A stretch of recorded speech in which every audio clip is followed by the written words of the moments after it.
Today's daf we're going to be learning is Kiddushin daf lamed. Another, these dapim are, again, dapim learned by many people many times. Right? There's some dapim of Shas that almost nobody learns unless you're learning daf Yomi, and these are of the most learned dapim.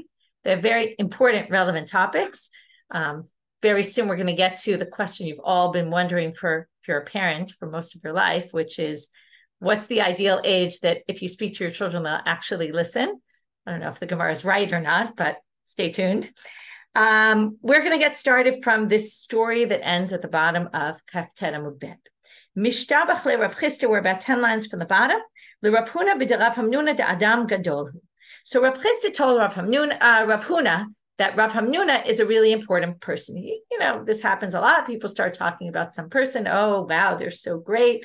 To which Rav Huna says, well, Amarle, we've seen this a lot, by the way, in the Gemara, where somebody says someone's a really important person. The person says, okay, well, let me see. Let me check it out. I'll be the one to decide. When he saw him, Rav Huna spots Rav Hamnuna. He sees him coming. He says, that guy's not wearing something on his head. Okay, well, at least it doesn't say head, by the way. It says he doesn't have a sudal.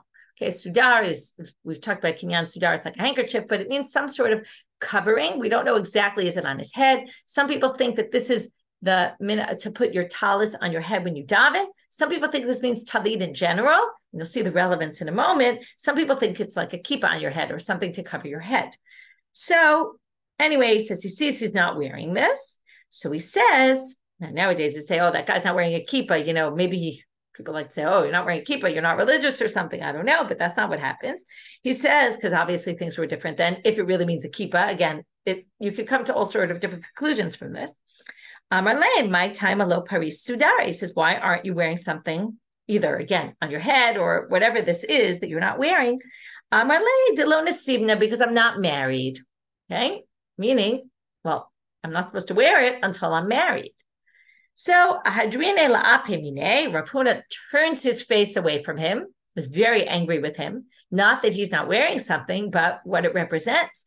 What do you mean you're not married?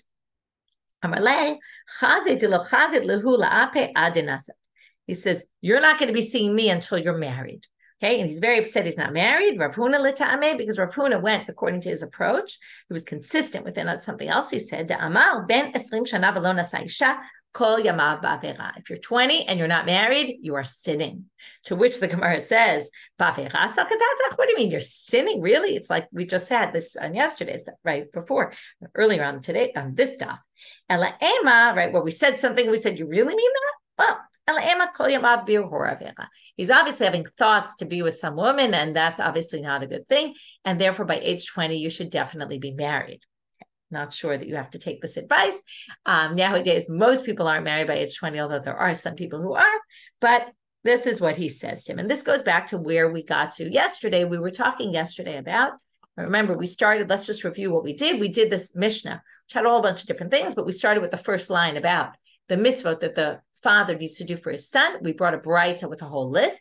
We went through the first three, Brit Milah, Pidyon Ben, and from there we got to teach him Torah. And then we got into all these questions about them. What if there's a conflict? What if there's this? So we ended with, what if your son's supposed to learn Torah or get married? Which one's supposed to come first? And then we started talking, because we got into Talmud Torah in general, we started talking about this comparison of what's better to do first, learn Torah or get married. And then we ended with that whole difference between Israel and Babylonia, which it wasn't so clear exactly what the difference was. There were many different interpretations.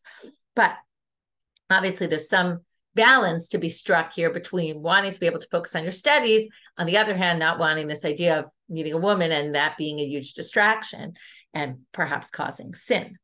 So now I want to go back now to the idea of the covering. So what does this mean? So if it means wearing a talit on your head when you daven, right? There's some people who put a talit over their heads when they daven. This might be the source for it. And therefore, it's only married men. That's what you see from here. He wasn't wearing it while he was davening. If it means talit in general, this could be the source for the mainly Ashkenazi custom that you don't wear a talit until you're married. It's a possible source for it. The third would be that it's a kippah, and then it would show that in certain places, right, in this place in Babylonia, the custom was that people didn't wear a kippah unless they were married, which is interesting that it's a little bit similar to covering hair for a woman. The whole source for kippah in general is right. So yeah, Miriam, it is good to point out. In fact, my husband said to me yesterday that he said he's going to start bothering my son about wearing a talit because he really thinks that there's no real reason that someone who's unmarried should not be wearing a talit, even though the Ashkenazi custom is not to. I don't know if I'll get anywhere with that, but anyway, so he really thinks that there's no source for that minhag, but anyway, that's just throwing it out there. I didn't get enough time to ask really why and what the basis is for that. So people can research it, and Yekim do, and that's what you're saying, that Yekim wear talits even when they're right. That's why I'm saying it's not a across the board clear custom that this is not the way to do it, or this is the way to do it. And flashback, this week is Shuli Mishkan's article, which I didn't actually have a chance to read, unfortunately, yet, but it's all about covering hair for men and sources and how it developed from a historical perspective. Again, just to remember, a lot of this is conjecture. We don't really know. It's kind of taking these sources and trying to put together the pieces of the puzzle. There's a very good article by Professor Zimmer I think he's a professor in, I think his name is Arik Zimmer, if I remember correctly. He has a book called Olam Keminago Noheg, which I couldn't find it in my house. I know I own it, but he has an article about it. I once gave a whole shiur on it. So there's a lot of interesting things there. Okay, and we're going to see another source about it in today's stuff. Okay, so right now we're still on yesterday, so let's keep going. Amarava, like there's so much you could do with almost every line in this daf, so we're going to try to keep it short. Amarava b'chein tana debei Rabbi Yishmael. Ad 20 shana Yoshev HaKadosh Baruch Hu mitzapeh la'adam matai yisa isha. Until age 20, God wonders, right? Just like we always wonder, who are you going to marry? Kevan shigia 20 v'lo nasa omer tipachatz motav. But if you get to 20 and you're not married, God says your bones should swell and explode or dry up. Maybe it means, actually I don't remember the exact interpretation, but basically something bad should happen to you, kind of a curse. Amar Rab Chisda. Swell. Okay, swell. Your bone should swell. Rav Chisda says, I'm better than my friends. I got married at age 16, which was better than my friends who got married older because I'd have protected myself from having these bad thoughts. But he does admit he wasn't only bragging. If I got married at 14, I would have said to the Satan, arrows in your eyes, meaning I would have totally beaten the Satan. Here I got married a little bit too late, but not terrible. Better than in comparison to other people. Okay, again, not that nowadays we should recommend getting married at age 14, but right, he was just talking. And again, in those days, things were quite different. Amar le Rava le Rabbi Natan bar Ami. Adiyadach al tzapare debrech. Your hand is on the neck of your son, meaning, here comes our big answer that you're wondering about. When can you speak to your children and they'll actually listen? When do you really have the power to rebuke them properly? He says, Mishitzar va'ad esrim v'tarte. Okay, from 16 to 22, that is the ideal age. Why is that the ideal age? Under 16, they're not going to understand, which is interesting. We always say 13 is Gil Mitzvot, but we all know that at 13, kids are not necessarily mature enough to understand. But by age 22, you've missed your chance. Okay, there's no way they're going to listen to you from that point on. The Amrela, right? It reminds me of this joke. It's the opposite of, I think it was a quote by Mark Twain about how when I got to age 21 or something, or at age 18, my parents knew nothing, and I was so surprised by age 21 or whatever it was that they had grown so much and learned so much in the last few years. So that's a little bit the opposite of this. And only when you get older do you appreciate what, and realize your parents have what to say. But according to them, they think this is the ideal age, but there's a machloket about it. Shocking. From 18 to 24 is the ideal age. Of course, I said to myself, 4 out of my 5 children are in this range, so I really better get moving. I think they're actually going to listen, but I kind of think it's too late. Okay. And it could be, right, maturity. I don't know. In those days, kids got married very young, so you would think they were more, I don't know. There's a lot to be said for this or thought about. I don't know exactly what they mean because it's hard to understand this. Because we always say also educate your children when they're younger, and then they'll listen to you then. Once they get to teenage years, it's kind of, you're gone. Okay, Kitanai. And actually, this machloket between 2 Amoraim is the exact same machloket as we have with 2 Tanaim. Chanoch lanar al pidarko. We always use this very famous pasuk to say, right? Teach your child, each child according to their way. But that's not the drasha here. The drasha here is teach your children, right? How do you do it? Rabbi Yehuda, Rabbi Nechemia,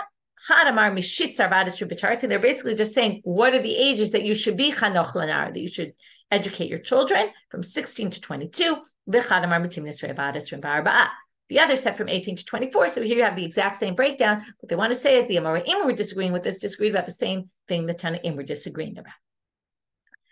That section of Lamod Torah v'lisa isha, what age? And from there we got to how the ages of getting married are also similar ages to the ages when one should listen to their parents. I don't know if those two things are really interconnected somehow. Food for thought. Now, it's not so clear what this question means. To what extent does someone have to teach their son Torah? What they seem to be, from the answer, you could kind of get at the question, they're going to say grandparents are obligated as well, which means how far does it extend, kind of going backwards, right? Or going forwards. If you have to teach your children, that also means you have to teach your children's children. Okay? And that's what they're going to say, but not your great-grandchildren. Kind of saying grandchildren you're supposed to educate also, not great-grandchildren. So I'm a Rabbi Yehuda Amar Shmuel. Sorry, I gave away the answer already, but you had to understand that to know where they're going with this. Kigon Zvulun ben Dan, don't get confused, not the Zvulun, the son of Yaakov.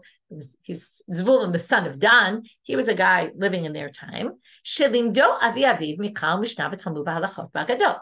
That his grandfather taught him Mikra, Torah, right, the Tanakh, Mishna, Talmud, which is the extrapolations on the Mishnah. They didn't have the Talmud as we have it nowadays. Halachot and Agadot. Okay, and right, the halachot, and then the Agadot, the stories, the machshava, you could call it, Jewish thought. Now, according to this, what do you see? You see two things. You see, number one, grandfather needs to teach the grandchild. Number two, you see, which could have also been ad hecham, but we're going to see that's not really what they're going to say, is what do you have to teach him? And then we see kind of everything there is. That's everything. Okay, that's the range of options of within Talmud Torah. But now they bring a contradiction from the following source.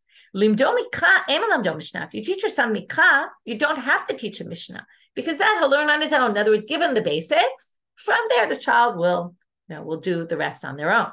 And Rava says, just in case you didn't know what Mikra was, Mikra is Torah. So the answer, when we said you have to do it like Zvulun ben Dan, we didn't mean completely like him. In one way, yes, and the other way, not. What we meant to tell you was the grandfather needs to teach it. But not like Zvulun ben Dan exactly. Because he taught him many more things than the obligation was. The obligation is really only on Tanakh, okay, or Torah. Now they ask, okay, so the assumption here is very clear. Grandfather needs to teach grandchild also, but not everything, okay? And in general, it sounds like the father really needs to teach the child Mikra, and the idea is that the child will grow from there on their own. To which they say, wait a minute, you're assuming the grandfather needs to teach the child? Is he really obligated? Tanya doesn't say in a braita, you have to teach your sons.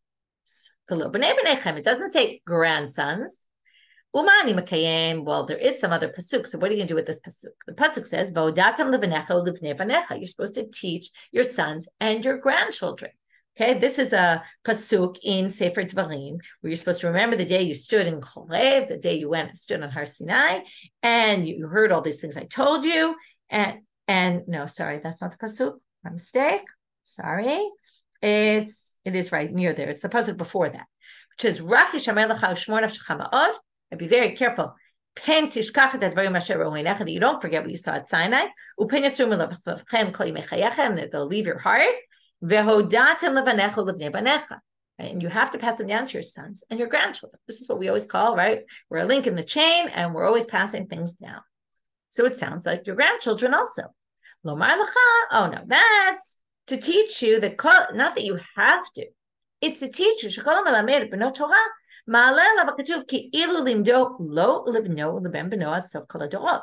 What this teaches you is really you're only obligated just your sons. If you teach your sons, as your sons will pass to their sons, and their sons will pass to their sons, it's as if you taught your grandchild and your great-grandchild, and on and on and on. That's the whole link in the chain, right? So that's what it's teaching you.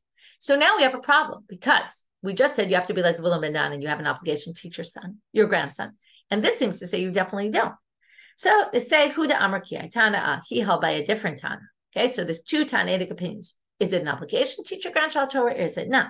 I thought it was interesting yesterday. Just before I went to prepare, I was talking to a grandmother who told me that she's spending her afternoons teaching her grandchildren. And I thought that was such a nice idea, right? And then here, I wanted to call her and say, oh, look, it's in the daf. This is it, how important it is. So now we're going to see the opinion that thinks it's very crucial. And an obligation. Well, the simple reading of that pasuk would say sons. How do you know also you're obligated to teach your grandsons? Talmud Lamal, so they obviously take that pasuk that we quoted before, that we took out of context, that it doesn't really mean what it means, to take it by its literal meaning. So now you have to explain, so why does it say sons? What does sons come to exclude? We already know this from yesterday. Your sons and not your daughters, because remember, fathers not obligated to teach their daughters Torah. By the way, going up later today, we had an article about Mitzvot. Also, one's going to go up about Talmud Torah, women in Talmud Torah, and basically all the ins and outs of the halachic opinions about women in Torah learning. And in a few days, or maybe even sooner, but we'll see, it'll go up also about shofar, women in shofar, right in time for Rosh Hashanah, which is in the Rosh Hashanah daf, as I mentioned, and what the different ins and outs are about women in shofar. So good reading material. Both the articles are kind of short, but they link to Deracheha's site, which has a lot. Derived is a site that's meant to have all sorts of articles that are geared toward women and things that relate to women. Halachic articles, very interesting, on very interesting topics. Okay, so now we have two opinions. You're obligated to teach your grandchildren, or you're not obligated to teach your grandchildren. And now they say, Amar Rabbi Yeshua ben Levi, Kol hamelamed ben beno Torah, ma'aleh alav hakatuv ki'ilu kibla mehar Sinai. Now we're going to take another drasha on that pasuk, Vodatim levanecha levnei banecha, since the next pasuk, which I accidentally was quoting earlier, which is, remember the day you stood at Sinai and got the Torah. So they say, the connection is, anyone who teaches their grandson Torah, ki'ilu kibla mehar Sinai. It's as if he got the Torah from Har Sinai. Shneimar Vodatim levanecha levnei banecha. And right after that it says, Yom asher amata lefnei Hashem Elokecha b'chorev. The day you stood on Chorev. Now, what does this mean? So there's two ways to read this. Who's the he? It's as if he stood on Har Sinai, the grandfather or the grandson. So there's two opinions. One is, if you teach your son Torah, your grandchild Torah, it's as if your grandchild was at Har Sinai. Why is that? Because you're passing on what you got from your grandfather, who passed up from his grandfather, passed up from his grandfather, etc., all the way back to Sinai. So you're basically as if you're placing him in Har Sinai. And this, by the way, shows that maybe there's even an advantage to the grandfather teaching the grandson, besides the fact that kids will generally listen to their grandparents more than their parents, going back to where we started about kids listening to their parents. But the grandfather is closer to the tradition than the father, and kind of like also where the father get it from the grandfather. So it's more direct getting it from the source. So that's number one, even though obviously one can make arguments in certain situations, maybe you're better off learning from the grandfather. But again, conceptually. The other option is to say, if you do such an important mitzvah, then you as the grandfather it'll be as if you got the Torah from Sinai, and it's just more like a reward, but not that you're actually kind of placing someone back at Har Sinai, like the first interpretation. So this goes both ways in terms of, different people interpret it different ways. Rabbi Chiya bar Abba eshkachel Rabbi Yeshua ben Levi deshade disna areshe v'kamemati le'linuka lebeit knishta. We're back to another source about hair covering. He saw Rav Chiya bar Abba saw Rabbi Yeshua ben Levi that he threw some kind of shmata on his head, okay, and went and brought his son to the shul. The Beit Knesset was the place where they gathered. Actually, it's not really a shul; it was the place where they gathered to study. He brought him to school, basically. Now, right, this is like, imagine a woman who covers her hair, right? I would imagine this nowadays more with a woman, or even a man. Once in a while, like someone doesn't have a kippah, they throw a towel on their head or something. They find the closest thing. So that's basically what he did. He wanted to run out. He was running late, I guess, to get the kid to school. He throws this shmat on his head and he runs out the door. So Amar Lei, Rabbi Chiya bar Abba says to him, "My kulei, what is this thing you threw on your head? Like, why are you wearing this?" Amar Lei, mi zutar. Is it not? What, you think this is small? My dictive that it says Vodatim levanecha v'samach le'yom asher amata lefnei Hashem Elokecha b'chorev. In other words, what more important mitzvah is there than getting your children out to school to learn? It's my responsibility to get my kids out to school. So yeah, it's important to have something respectable on my head, but you know what? That's not as important as getting my child to school. it'll be as if I was on Har Sinai. What could be more important than that? Well, that very much affected Rabbi Chia bar Abba, right? There's nothing more like seeing a dugmai sheet, as we say, right? A personal example, and seeing, wow, look how much Rabbi Shua ben Levi took, how seriously he took this.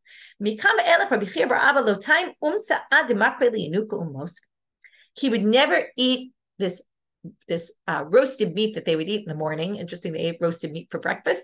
He would never eat his roasted meat before he not only, okay, now this isn't took his kid to school, he reviewed everything he taught the child yesterday and added something new. This reminds me, by the way, of my teacher, Rabbi Harari, who taught me in 9th and 10th grade, who always would do chavruta, and it would start with chazara, what we did, and it would move to hachana, like new stuff that we hadn't learned yet. And it's the same idea. That's very important to always go back and to then go forward. A tough Yomi, it's a little hard to do that. Rabba bar Rav Huna lo time umtza ademaita linuka lebei midrash, and Rabba bar Rav Huna wouldn't eat his meat in the morning until he brought his child to school. Amar Rav Safra mishum. Okay, so that the whole first section of today's daf, we finished off what age to get married and what's the ideal age. From there, we got to if already that range, we talked about what's the ideal age to rebuke your children. And from there, we got to the obligation, since we're back to, in general, this chiyuv of teaching your child Torah. Does it extend even to the grandparent? We saw there were two different opinions. And even if you think it's not an obligation, it's definitely something that's viewed as something very important and, be like a great thing to do and very, very critical, and how important it is to make sure your kids get an education, right? This is a very Jewish value. Now we're going to move on to 3 different drashot of Vishinantam, although we'll have a big sidetrack in the middle, big tangent, but that's going to be our next section until we go back to the braita and we get to the next thing on the list, which was to marry off your son.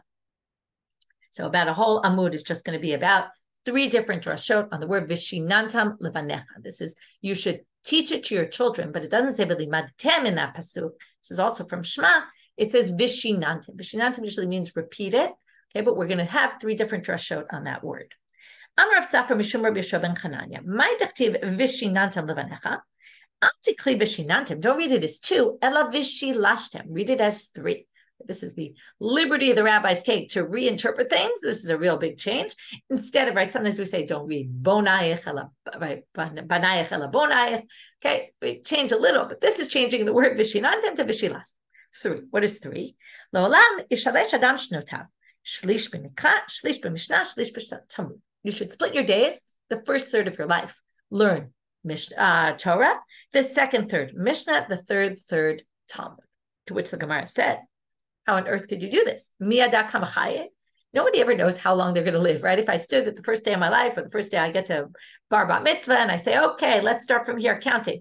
Third, I'll do this. Third, I'll do that. Third, I'll do that. I have no idea where I'm going, how far I'm going to go. So, lotzricha liyomi. They say what it means is for the days. Now, what does that mean for the days? So Rashi explains it one way, Tosfot disagrees. Very interesting Tosfot here. So I want to read it. We'll even just read Rashi and Tosfot because he quotes it.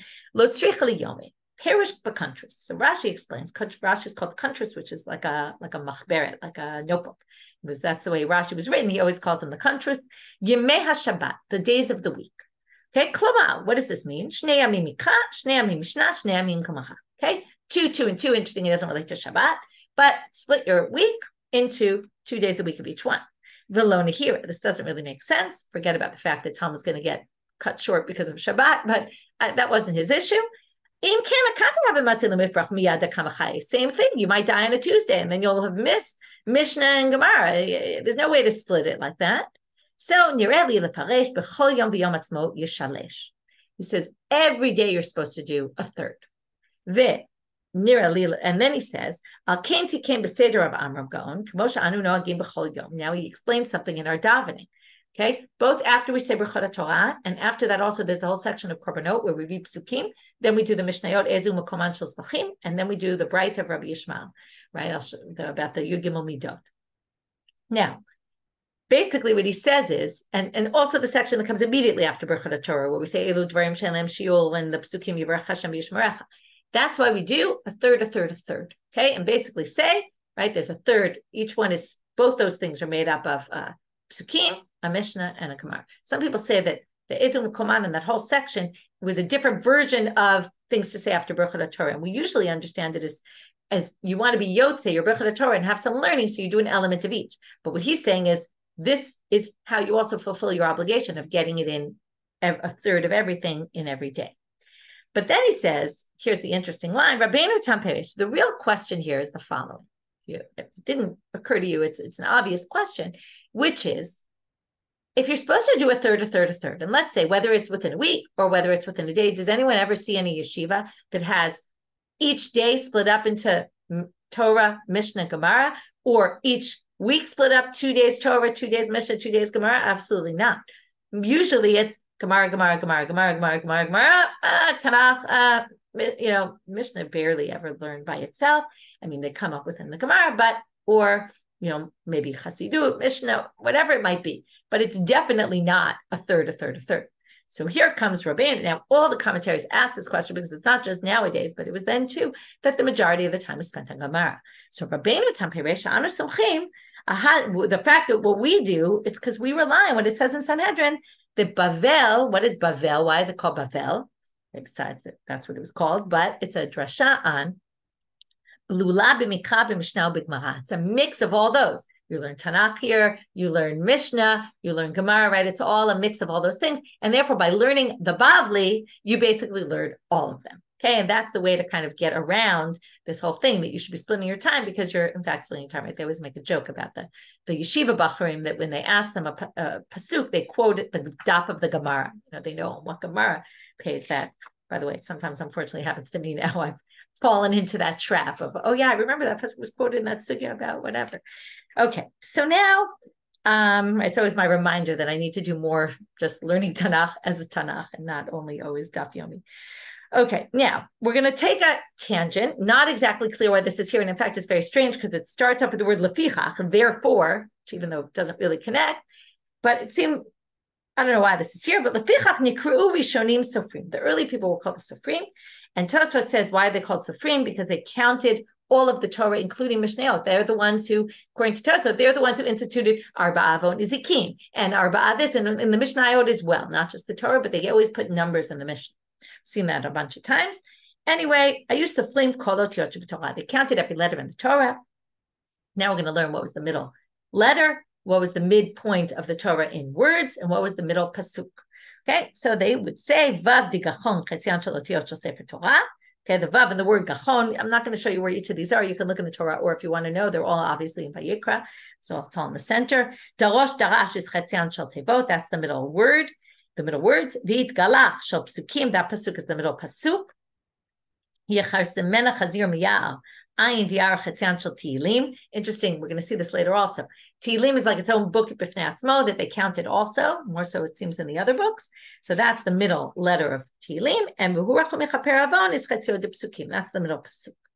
By Rav Yosef. So Rav Yosef asked, Vav digachol mehagisa or mehagisa? When you have something, it's the middle word, the middle letter, is it the last of the first half or the first of the second half? Okay. So so Abai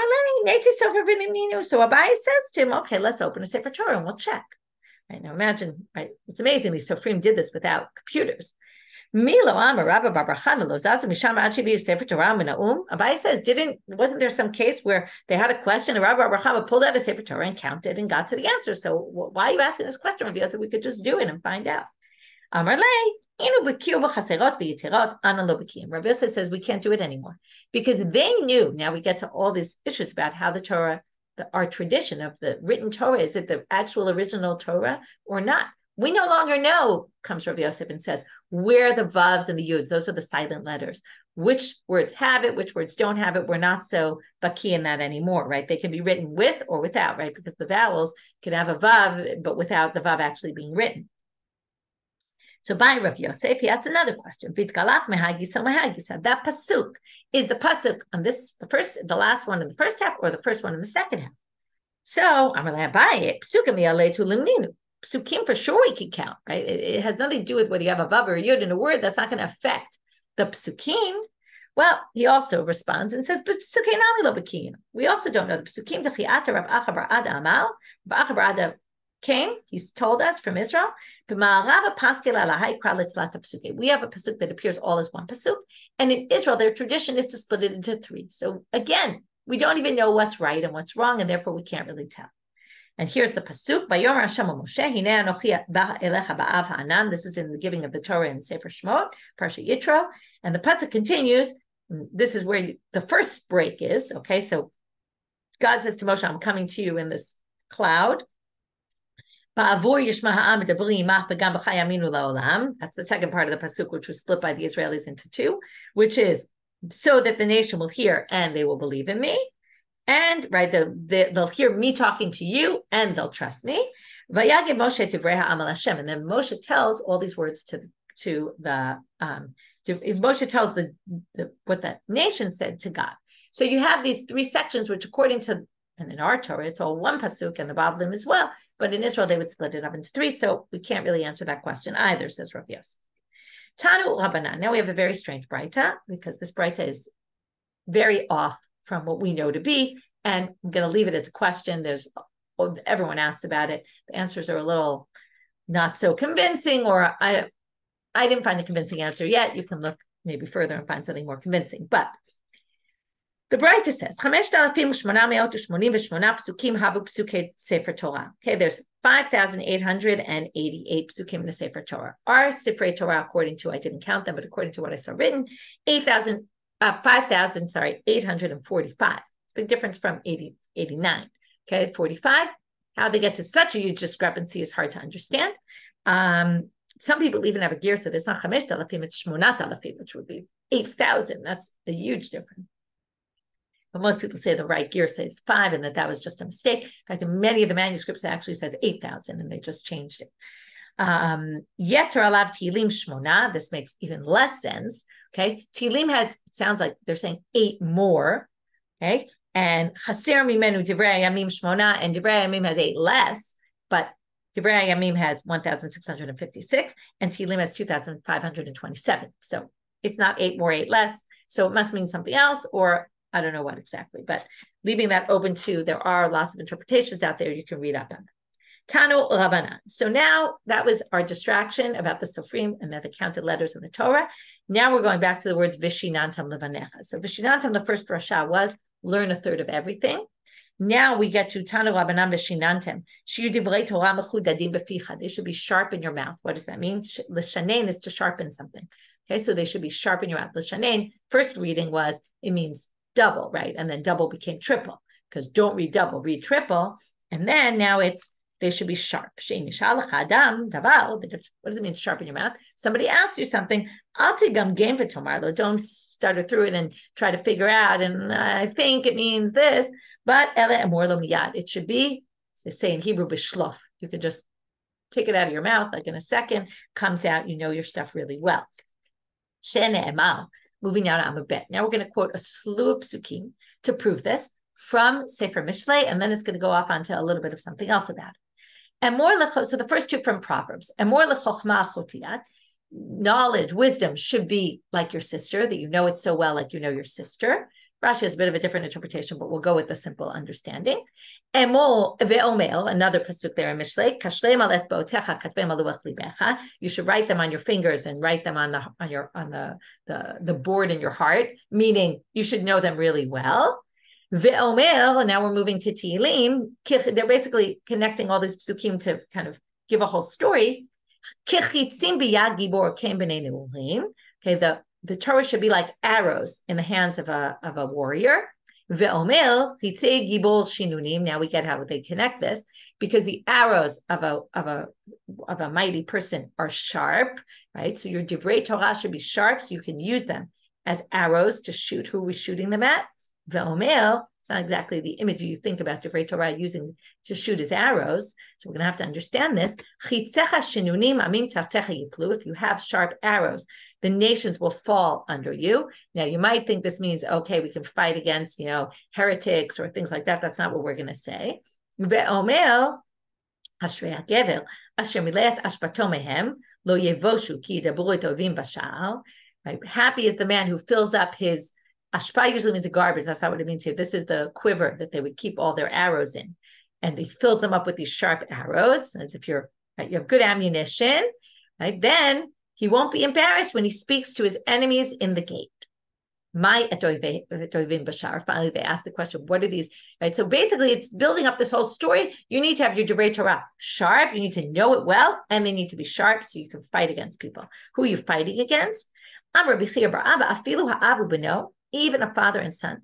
Even a student and his rabbi shows that learn in one gate. They learn in one house or in one Beit Midrash. Na'asim oivim zeh. It's a very shocking statement. They become enemies to each other while they're fighting a halachic or a Gemara sugya. They should be fighting like enemies. In other words, stick to your guns, fight your fight. But inam zazim misham ad shnasim ohavim zeh. But in the end, they love each other. In other words, when they finish the argument and one of them wins, right? They instead of in a war, you end up enemies forever. They end up loving each other. Where do we get this from? Shene'emar et vahav b'sufa. Pasuk in Sefer Bamidbar Kaf Aleph. We're going to explain it in a minute. Al tikre b'sufa ela b'sofa. Instead of b'sufa, explain it as b'sofa in the end. Et vahav is understood as ahava. Okay, it sounds like ahava. They will love in the end. Now, you have to read the beginning of that pasuk to understand what they're talking about. The pasuk says, unfortunately, the Gemara doesn't always quote you the whole pasuk. That's why you need the Gemaras on the side that quote you the whole pasuk or the whole pasuk. In my day, when I started learning, they didn't have that. It would just say, the name of the chapter in the Torah where you could, or in the Tanakh where you could find it, and you had to read through the whole chapter. We had a thing with our chavruta, like one of us would start at the beginning of the chapter, one would start at the end of the chapter to try to figure out like where we would find it. Nowadays, it's much simpler. It's usually there on the page. Anyway, the pasuk is this. It will be said in the book of the wars of God. What on earth does that mean? Right? In general, it's a pasuk that's very hard to understand. In the book of the wars of God, we'll talk about vav in sufa and the nechalim in our note. So Rashi explains, this is the drasha. Sefer milchamot is milchamash al yedei sefer.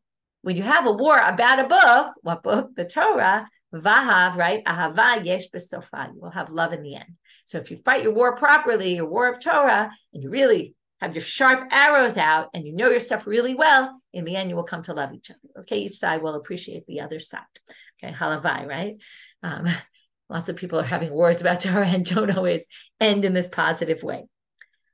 Tanu Rabbanan, third drasha v'shinantim. So v'shinantim, third, or v'shinantim, know it like it's sharp.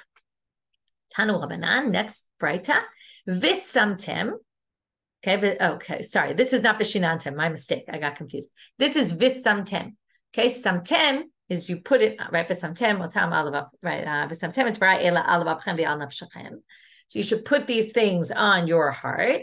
Visamtem, so my mistake, it's not three drashot, I got confused, I wasn't paying attention before. It's not vishinantem three times, vishinantem twice, now we have visamtem, samtam.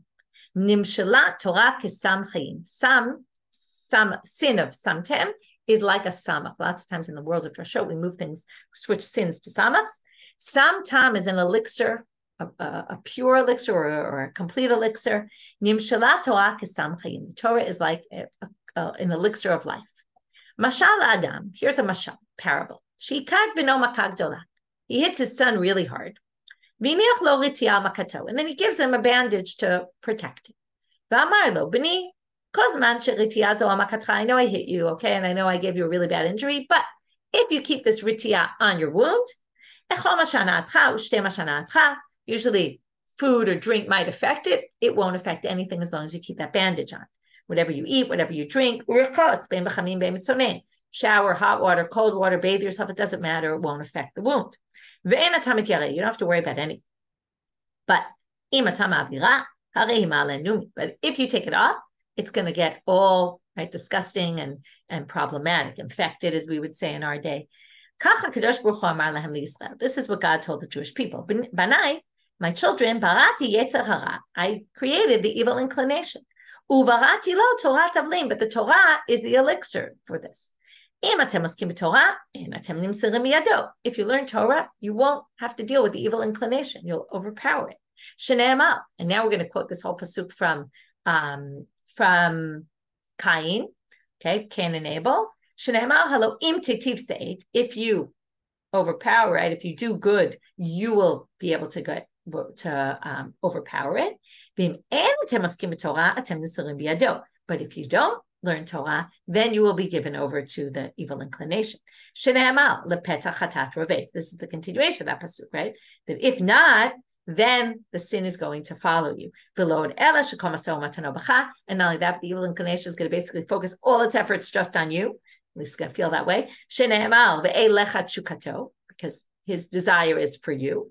Right, again, this is all quoting from the verses there. But you have the power to rule over it. But you can overpower it. Tanu Rabbanan, if we're already talking about the evil inclination, even the one who created it called it bad. Right? God saw that the inclination of people was bad from their youth. And now we're going to see all things about the evil inclination. It regenerates itself every day. It kind of creates new things, new ways to get at us. Kol hayom, they understand, not all the day, but every day from new, as new. Okay, the evil inclination overpowers you every day on a daily basis. Wants to kill you. How do we know this? So the pasuk it says the rasha is waiting for the tzaddik and wants to kill him. And who's the rasha if not the evil inclination? And the next pasuk teaches you that God will not leave you in his hands. This is a psukim from Tehillim. One follows the other, and therefore when there's the rasha, but God will help you. But you have to let God help you, right? And without God's help, we would never be able to do it on our own. Tana de Rabbi Yishmael, Bini, im pagah b'cha menuval zeh, v'shacheu lebeit hamidrash. We already learned that learning Torah is the antidote to the evil inclination. So if evil inclination, this despicable thing, pulls you, well, pull him to the Beit Midrash. Im evenhu, if it is in the form of a stone, nimach, it will melt. Ve'im barzelhu, and if it's a metal or iron, mitpotzetz, it will explode. How do we know this? Shene'amal, because this is like rock, paper, scissors, that kind of game, right? So what do we have here? It's not exactly the same things, but shene'amal, halo kodvai ke'eshnu mashemu chepati shepotzetz sela.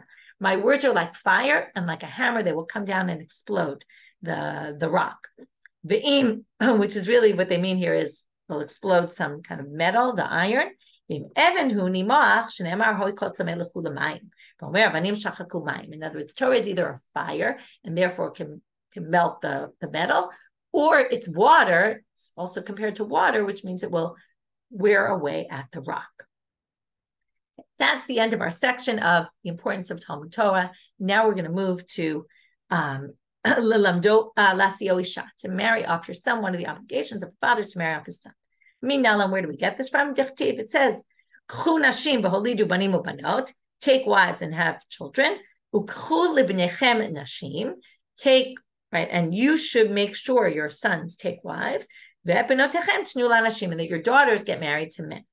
To which the Gemara says, very interesting, to marry off your son is in your hands because the son is the one who initiates in it, does the asking. Ela bito, who just has to wait for offers, biyadohu, it's not up to the father. Kind of offers have to come his way. Right? In those days anyway. So now they say, right? You don't just sit there and wait, you do things like he should make sure she's well dressed, put together, right? And all those things in order to get her married off. So there are things he could do to help his daughter get married. Lilamdo umanut, to teach him a trade. What we're basically going to do is say, what are the sources for the next three things? He would say on the Mishna, one is the braita, let's see, to marry him off, to teach him a trade. Okay, chayim is going to be life, which means parnasa, okay, a job. Im isha asher ahavta, this is a pasuk in Kohelet. They're comparing here between a job and a woman.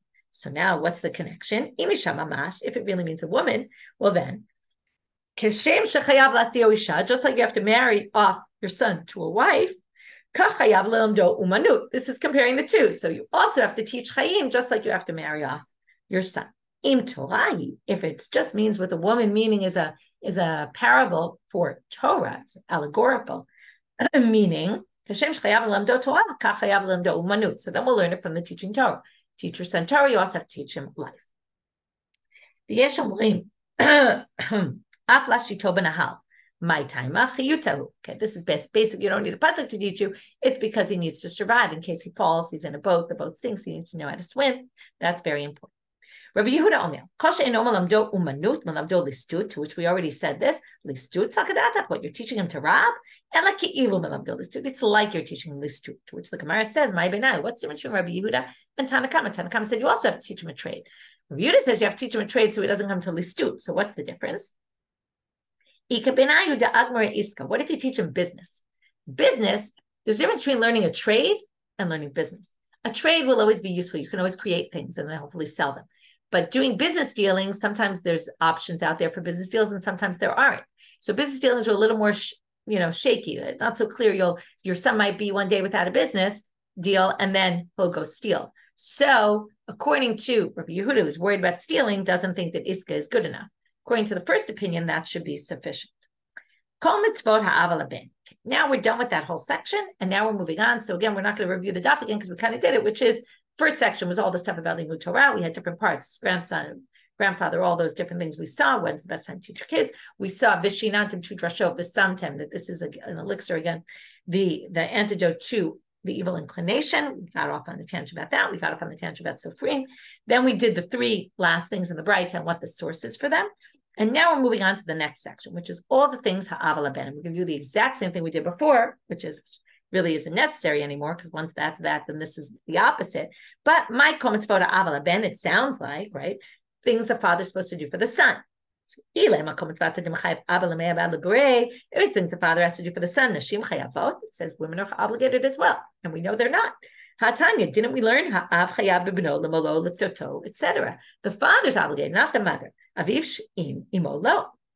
So Amar Rav Yehuda, like we would have expected. Hachi kama. This is the way to read it. Kol mitzvot ha'av hamutalot ala ben. Any mitzvot relating to the father that are obligatory upon the son to do for his father.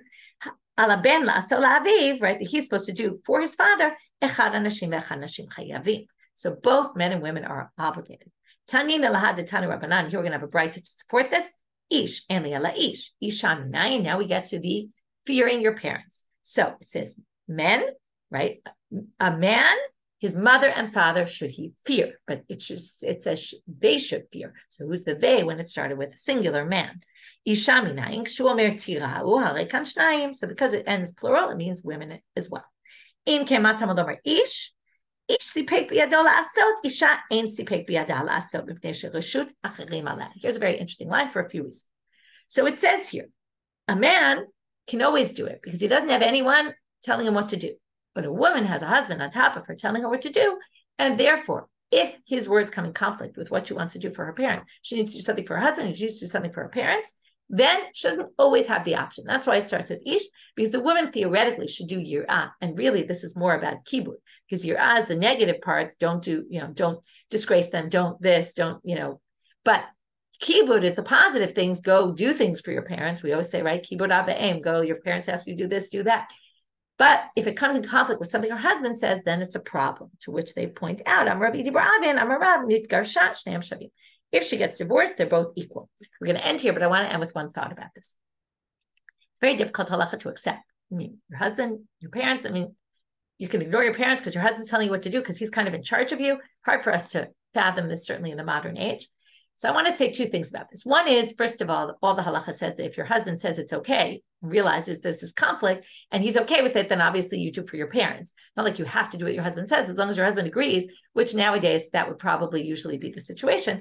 Unless, we all know we're sometimes caught in a conflict, and sometimes husbands are caught in a conflict, which is something their wives need and something the parents need. It's a little bit more, the halacha views it very one-sided here. I think it requires some thought. This is a much more complicated topic, and it does come up in life. There are conflicts where you feel pulled between two sides. Anyway, it's an interesting thing. The other thing that's really interesting here is when it comes to mitzvot aseh shazman grama. So again, we're going to talk about this more in a few days when we get to it, the Rosh Hashanah daf, but there's always a debate why women are exempt from time-bound mitzvot. And if it's because they have children or they have a husband and their time isn't their own, well, what about single women? What about divorcees? What about this? So notice that in this sugya, it specifically says if she's divorced, that's not an issue. But it doesn't say that in our sugya about the Mitzvot Aseh Shazman Grama, which I think is just interesting, which may support the fact that maybe that's not really the reason. I don't know, but it's very interesting. And I just wanted you to think about that. We'll end here today. At the end, where we're going to get to next is Kibud Aveim, which is just interesting in general. And hope you like these tapim. They're really getting to lots of key issues and things that we relate to really that affect us on a daily basis. Wishing everybody a great day.